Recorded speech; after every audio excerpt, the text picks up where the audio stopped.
بسم اللہ الرحمن الرحیم۔ السلام علیکم۔ یہ بنات رسول کے حوالے سے صلی اللہ علیہ وآلہ وسلم میرا ایک وائس نوٹ تھا، جس میں میں نے یہ بتایا تھا کہ رسول اکرم صلی اللہ علیہ وآلہ وسلم کی صرف ایک ہی بیٹی ہیں، سیدہ فاطمہ زہرا سلام اللہ علیہا۔ اس کے علاوہ آپ کی کوئی اور بیٹی نہیں تھی۔ خاص طور پر جناب زینب، جناب رقیہ اور جناب ام کلثوم، یہ تین بیٹیاں جو رسول اکرم صلی اللہ علیہ وآلہ وسلم کی جانب منسوب کی جاتی ہیں، یہ آپ کی صلبی بیٹیاں نہیں تھیں، بلکہ یہ جناب ختیجۃ الکبریٰ سلام اللہ علیہا کی بہن حالہ کی بیٹیاں تھیں، جنہیں جناب ختیجۃ الکبریٰ سلام اللہ علیہا پال رہی تھیں، کیونکہ ان کے والد اور والدہ دونوں کا انتقال ہو چکا تھا۔ تو جب جناب رسالت مآب صلی اللہ علیہ وآلہ وسلم کی شادی جناب ختیجۃ الکبریٰ سلام اللہ علیہا سے ہوئی، تو چونکہ یہ تینوں بیٹیاں بہت چھوٹی چھوٹی سی تھیں، تو جناب ختیجہ کے ساتھ ہی یہ رسول خدا کے گھر آ گئی تھیں، اور رسول خدا نے انہیں بیٹی بن کر ہی پالا تھا، انہیں اپنی بیٹیوں کی طرح انہیں پالا تھا، باپ بن کر انہیں پالا تھا اپنی بیٹیوں کی طرح، لہٰذا یہ مشہور ہو گئیں کہ یہ ان کی بیٹیاں ہیں۔ ویسے بھی عرب میں یہ رواج تھا کہ جب بھی کوئی کسی یتیم کو پال لیا کرتا تھا تو وہ ان کے نام سے مشہور ہو جایا کرتا تھا، جیسے کہ رسول خدا صلی اللہ علیہ وسلم نے زید بن حارثہ کو پالا تھا، تو وہ زید بن محمد صلی اللہ علیہ وسلم مشہور ہو گئے تھے۔ اسی طریقے سے یہ تینوں بچیاں جناب زینب، جناب رقیہ اور جناب ام کلثوم، چونکہ رسول اکرم صلی اللہ علیہ وآلہ وسلم نے ان تینوں کو پالا تھا، اس لیے یہ رسول خدا کی بیٹیاں مشہور ہو گئی تھیں، لیکن یہ ان کی صلبی بیٹیاں نہیں تھیں۔ لیکن اہل سنت اس بات کو ماننے کے لیے تیار نہیں ہوتے۔ وہ نہج البلاغہ کی ایک روایت، نہج البلاغہ کا ایک خطبہ پیش کرتے ہیں، جس خطبے کے الفاظ یہ ہیں،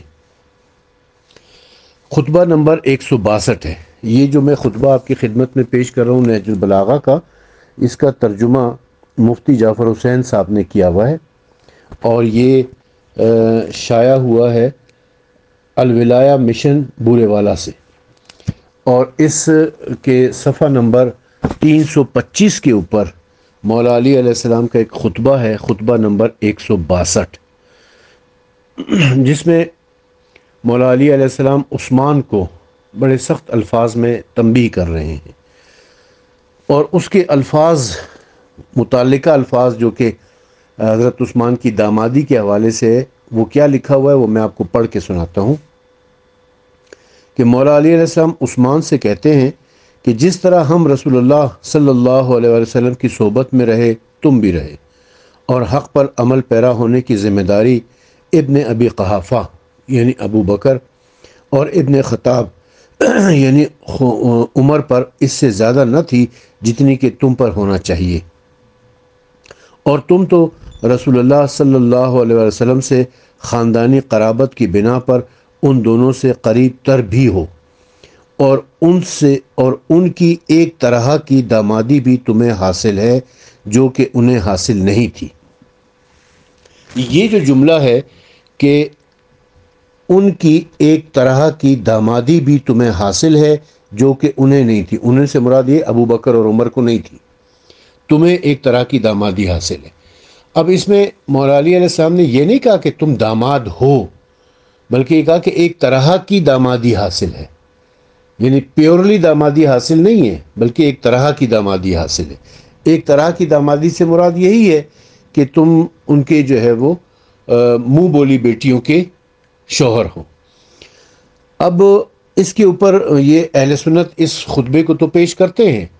مگر اس کے اوپر جو مفتی جعفر حسین صاحب نے شرح اس کی ہوئی ہے، اس کو بالکل نظر انداز کرتے ہیں، اس کا بالکل ذکر نہیں کرتے۔ پہلی بات تو یہ ہے کہ نہج البلاغہ کوئی حدیث کی کتاب نہیں ہے کہ جسے ہم سند کے طور پر پیش کر سکیں، حجت کے طور پر پیش کر سکیں۔ نہج البلاغہ سید رضی شریف کی مرتب کردہ کتاب ہے، سید رضی شریف خود ایک شاعر تھے، اور ان کو شاعری سے، ان کو فصاحت سے، ان کو بلاغت سے گہری دلچسپی تھی۔ اس میں کوئی شک نہیں کہ سید رضی شریف شیعہ تھے، اثنا عشری شیعہ تھے، لیکن چونکہ وہ ایک شاعر تھے اور انہیں فصاحت اور بلاغت سے گہری دلچسپی تھی، لہٰذا انہوں نے امام علی علیہ السلام کے وہ تمام خطبات کہ جو فصیح اور بلیغ تھے وہ انہوں نے اکٹھے کیے ہیں، جمع کیے ہیں، اور انہیں ایک کتابی شکل میں مرتب کیا ہے جسے نہج البلاغہ کہتے ہیں۔ اس میں انہوں نے یہ نہیں دیکھا، سید رضی نے یہ نہیں دیکھا کہ یہ جو خطبات ہیں یہ شیعہ سورسز سے آئے ہیں یا سنی سورسز سے آئے ہیں۔ اس نہج البلاغہ کتاب میں بہت ساری سنی سورسز سے آئی ہوئی خطبات، خطوط اور اقوال بھی شامل ہیں امام علی علیہ السلام کے، اور ظاہر ہے کہ جو سنی سورسز سے آئے ہوئے ہوں وہ ہمارے لیے کم از کم حجت نہیں ہوتے، البتہ شیعہ سورسز سے اگر کوئی آئے ہوئے ہیں تو وہ یقیناً حجت ہوں گے ہمارے لیے، ہم شیعوں کے لیے وہ حجت ہوتے ہیں۔ دوسری بات یہ کہ یہ جو بھی خطبات اس کے اندر ہیں ان کی سند نہیں ہے،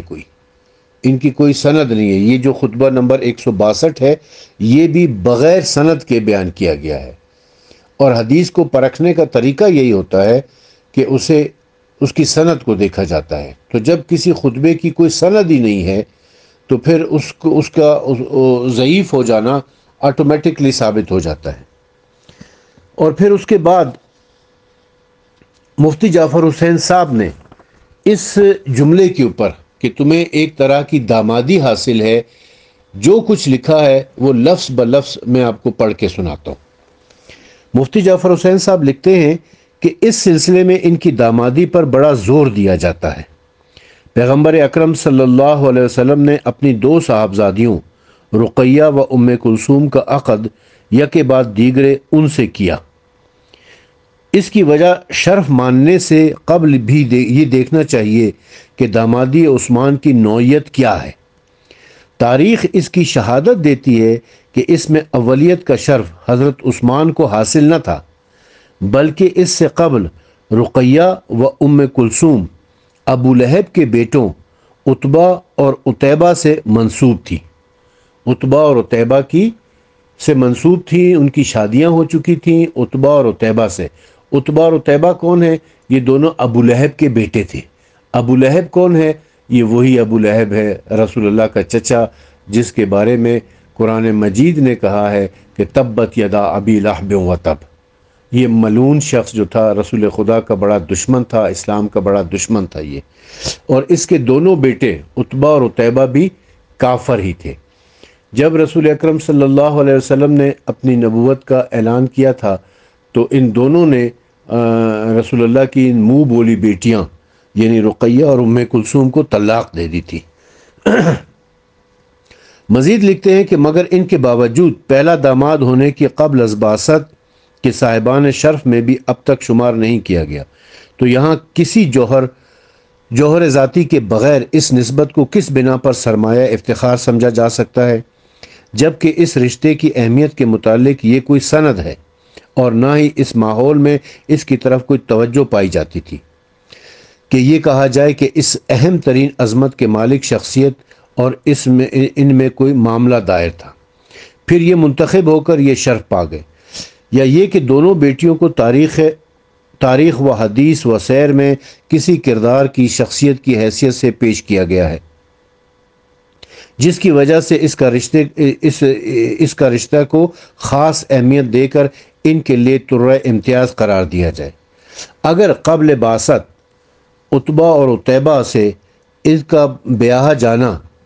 یعنی رقیہ اور ام کلثوم کا بیاہ جانا اس بنا پر صحیح سمجھا جاتا ہے کہ اس وقت مشرکین کے ساتھ عقد کی حرمت کا سوال پیدا نہ ہوتا تھا، تو یہاں پر بھی صحت عقد کے لیے صرف ظاہری اسلام کی شرط تھی، اور اس میں کوئی شبہ نہیں کہ انہوں نے زبان سے اقرار شہادتین بھی کیا اور بظاہر ایمان بھی لائے تھے، لہٰذا اس عقد کو صرف ظاہر اسلام کی دلیل تو قرار دیا جا سکتا ہے، اس کے علاوہ اور کوئی امتیاز کو اس کے ذریعے ثابت نہیں کیا جا سکتا۔ پھر یہی کہاں مسلم ہے کہ وہ رسول اللہ صلی اللہ علیہ وسلم کی صلبی بیٹیاں تھیں، جبکہ ایک طبقہ ان کے صلب رسول سے صلی اللہ علیہ وسلم سے ہونے سے انکار کرتا ہے، اور وہ انہیں حضرت ختیجۃ الکبریٰ سلام اللہ علیہا کی بہن حالہ کی اولاد یا ان کے پہلے شوہر کی اولاد قرار دیتا ہے۔ چنانچہ ابو القاسم الکوفی تحریر فرماتے ہیں کہ جب رسول اللہ صلی اللہ علیہ وسلم نے حضرت ختیجۃ الکبریٰ سلام اللہ علیہا سے عقد کیا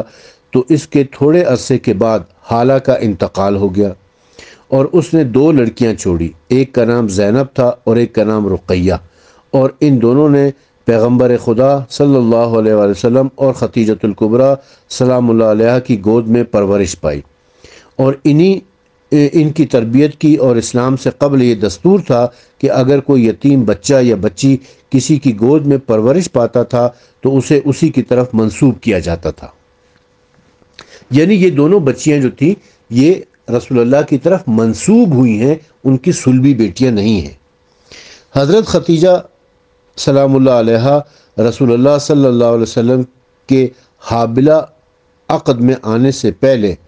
ابی حالہ بن مالک کی زوجیت میں تھی، جس سے ایک لڑکا ہند اور ایک لڑکی زینب پیدا ہوئی، اور ابی حالہ سے قبل عتیق ابن عائد کے عقد میں تھی، جس سے ایک لڑکا اور ایک لڑکی پیدا ہوئی۔ مزید لکھتے ہیں کہ اس سے معلوم ہوا کہ حضرت ختیجۃ الکبریٰ سلام اللہ علیہا کی 2 لڑکیاں عقد رسول صلی اللہ علیہ وسلم میں آنے سے پہلے موجود تھیں، جو حسب ظاہر رسول اللہ صلی اللہ علیہ وسلم کی ہی بیٹیاں کہلائیں گی، اور وہ جن سے بھی بیاہی جائیں گی وہ پیغمبر کی داماد ہی کہلائیں گے، لیکن دامادی کی حیثیت وہی ہوگی جو ان لڑکیوں کی بیٹی ہونے کی ہو سکتی ہے، لہٰذا اسے محفل افتخار میں پیش کرنے سے پہلے ان بیٹیوں کی حیثیت کو دیکھ لینا چاہیے، اور حضرت عثمان کے رویے پر بھی ایک نظر کر لینا چاہیے۔ چنانچہ اس سلسلے میں امام بخاری اپنی صحیح میں یہ روایت کرتے ہیں کہ انس بن مالک سے روایت ہے کہ وہ کہتے ہیں کہ وہ دختر رسول صلی اللہ علیہ وسلم کے دفن کے موقع پر موجود تھے۔ میں نے دیکھا کہ رسول اللہ صلی اللہ علیہ وسلم قبر پر بیٹھے ہوئے ہیں اور آنسو بہہ رہے ہیں۔ آپ صلی اللہ علیہ وسلم نے فرمایا کہ کون تم میں ایسا ہے جو آج کی رات ہم بستر نہ ہوا ہو؟ حضرت ابو طلحہ نے کہا کہ میں۔ حضرت صلی اللہ علیہ وسلم نے فرمایا کہ پھر تم قبر میں اترو، چنانچہ وہ قبر میں اترے۔ اس موقع پر پیغمبر اکرم صلی اللہ علیہ وسلم نے حضرت عثمان کے رازداروں پر پردے کو بے نقاب کر کے انہیں قبر میں اترنے سے روک دیا، حالانکہ پیغمبر اکرم صلی اللہ علیہ وسلم کی سیرت کا یہ نمایاں جوہر تھا کہ وہ کسی کے اندرونی حالات کو تشت ازبام کر کے اس کے حد تک وہ اعانت گوارا نہ کرتے تھے، اور دوسروں کے عیوب پر مطلع ہونے کے باوجود چشم پوشی فرما جاتے تھے، مگر یہ کردار کا گھنونا کچھ ایسا تھا کہ بھرے مجمع میں انہیں رسوا کرنا ضروری سمجھا گیا۔ اب دیکھیں اس پوری جو شرح انہوں نے لکھی ہے، اس سے یہ بات ثابت ہوتی ہے کہ وہ دونوں جو بیٹیاں تھیں رقیہ اور ام کلثوم، وہ رسول اکرم صلی اللہ علیہ وسلم کی صلبی بیٹیاں نہیں تھیں، اور اس بارے میں 2 روایات ہیں۔ ایک تو یہ کہ وہ جناب ختیجۃ الکبریٰ سلام اللہ علیہا کی بہن حالہ کی بیٹیاں تھیں، یا ایک روایت یہ بھی ہے کہ وہ جناب ختیجۃ الکبریٰ کے پہلے شوہر کی بیٹیاں تھیں۔ تو اس سے یہ پتہ چل گیا کہ وہ ان کی صلبی بیٹیاں نہیں تھیں۔ تو جب وہ صلبی بیٹیاں نہیں تھیں تو اسی لیے وہ ان کو جو پیور دامادی ہے وہ تو حاصل نہیں ہوئی، البتہ ایک طرح کی دامادی حاصل ہو گئی، جیسے کہ مفتی جعفر حسین نے اس خطبے کے ترجمے میں بھی لکھا ہے کہ ایک طرح کی دامادی حاصل تھی، نہ کہ پیور دامادی حاصل تھی۔ اچھا، اس کے بعد پھر بعض لوگ جو ہے وہ اصول کافی کی ایک روایت بھی پیش کرتے ہیں کہ جی اس میں یہ لکھا ہوا ہے اصول کافی میں کہ وہ رسول خدا کی 3-4 بیٹیاں تھیں۔ اب وہ روایت کیا ہے وہ بھی میں آپ کو پڑھ کے سناتا ہوں، اور اس کے بارے میں جو علمی خیانت یہ لوگ کرتے ہیں وہ اس کی طرف بھی آپ کو متوجہ کرتا ہوں۔ اصول کافی کی جلد نمبر 3 جو کہ ظفر شمیم پبلیکیشن ٹرسٹ کراچی سے شائع ہوئی ہے، اس کے صفحہ نمبر 3 کے اوپر لکھا ہوا ہے کہ جی انتقال کے وقت آپ کی عمر صرف 8 سال تھی، اور حضرت ختیجہ سے آپ نے جب شادی کی تو آپ کی عمر 20 سال چند ماہ تھی۔ مشہور روایت 25 سال ہے۔ اور بعثت سے قبل بطن جناب ختیجہ سے قاسم و رقیہ و زینب و ام کلثوم پیدا ہوئے۔ یہ روایت بھی ضعیف ہے۔ یہ تینوں لڑکیاں حضرت کی پروردہ تھیں، حالہ خواہر ختیجہ کے بطن سے تھیں۔ یہ روایت تقیہ میں لکھی گئی ہے۔ اور بعد بعثت بطن ختیجہ سے طیب و طاہر اور فاطمہ پیدا ہوئیں، اور طیب اور طاہر قبل بعثت پیدا ہوئے تھے، اور جناب ختیجہ کا انتقال حضرت صلی اللہ علیہ وسلم کے شعب سے نکلنے کے بعد ہوا، اور یہ ہجرت سے 1 سال پہلے کا واقعہ ہے۔ تو یہ دیکھیں، یہ روایت جو ہے کہ جناب ختیجۃ الکبریٰ سے جو قاسم، رقیہ، زینب اور ام کلثوم پیدا ہوئے تھے، اس کے ساتھ یہ لکھا ہوا ہے کہ یہ روایت ضعیف ہے۔ روایت تو ہے مگر ضعیف روایت ہے۔ اب ایک ضعیف روایت کو دلیل کے طور پر پیش کرنا، یہ یا تو بغض ہو سکتا ہے، یا علمی خیانت ہو سکتا ہے، یا پھر جہالت ہو سکتا ہے۔ اس کے علاوہ ہم اس بارے میں اور کچھ نہیں کہہ سکتے ہیں۔ وآخر دعوانا ان الحمد للہ رب العالمین۔